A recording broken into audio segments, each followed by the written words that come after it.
Les acousticiens sont toujours là pour corriger, alors qu'on pourrait peut-être travailler, ce qu'on a fait ici, avec des acousticiens pour éviter la correction, par exemple. Qu'est-ce qui fait que, pour que ça soit agréable, il faut en même temps être absorbant, mais quand vous êtes trop absorbant, vous avez l'impression d'être sourd. Et donc c'est très gênant, vous parlez plus fort. Si c'est trop absorbant, vous parlez plus fort. Donc il faut qu'il y ait un absorbant et un réverbérant. Donc le bois, si vous voulez, il a un défaut, c'est qu'il peut être réverbérant, un peu, il vibre. Voilà. Ça dépend comment il est. S'il est massif, s'il est en feuille, s'il est fondu, s'il est, je sais pas quoi, poncé et tout, il est différent. Donc nous, on joue beaucoup sur ça, sur ce qu'on appelle un effet de bord. On n'a jamais de surface plane, très grande, qui pourrait être totalement réverbérante. Donc on a toujours un environnement cassé.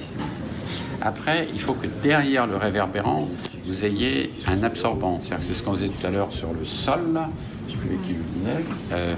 Oui, mettons ce sol, vous marchez dessus, c'est un carrelage, hein. C'est pas du tout une vraie pierre. Un carrelage un peu merdique de reconstituer. Quand vous marchez dessus, il est très mat. Hein, il ne sonne pas creux. Parce qu'il y a 30 cm d'isolant en dessous. Donc non seulement il est mat, comme il est mat de matière, il est plus absorbant, ou il fait moins d'effet de choc, et en dessous, il ne transmet aucune vibration. Donc il faut toujours faire comme ça. Il faut pas, et pourtant, il y a très peu de moquettes. Et vous avez vu ici, il y a très peu de tissu. Et donc après, vous avez un correcteur qui est ça c'est le chauffage, qui est un chauffage d'appoint, hein, qui ne fait que compenser, mais sur lui, il y a un absorbant. Donc en fin de compte, vous avez un panneau réverbérant, et vous avez un absorbant qui fait que s'il y a une onde, ça c'est pris par le radiateur. Ce n'est pas un nouveau panneau absorbant. Donc il faut faire tout le temps comme ça. Moi j'ai travaillé avec un très grand acousticien chinois, si vous voulez, qui connaît. Lui il dit même, admettons, on doit changer les tailles de vis, les sections de bois, les essences de bois, les temps de séchage et tout, parce que tout ça, ça joue.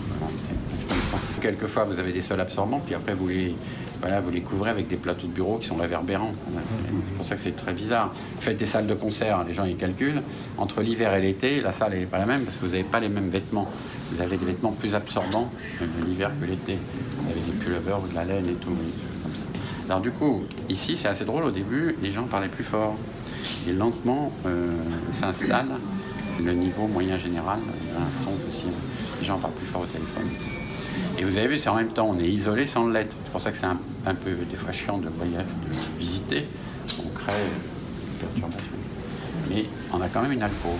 Et si jamais quelqu'un était très gêné par l'alcôve, ça n'intéresserait pas de mettre un rideau. Vous voyez, fermer l'alcôve, un rideau, même un rideau comme ça, moi je m'en fous. Même un voilage comme ça, je m'en fous.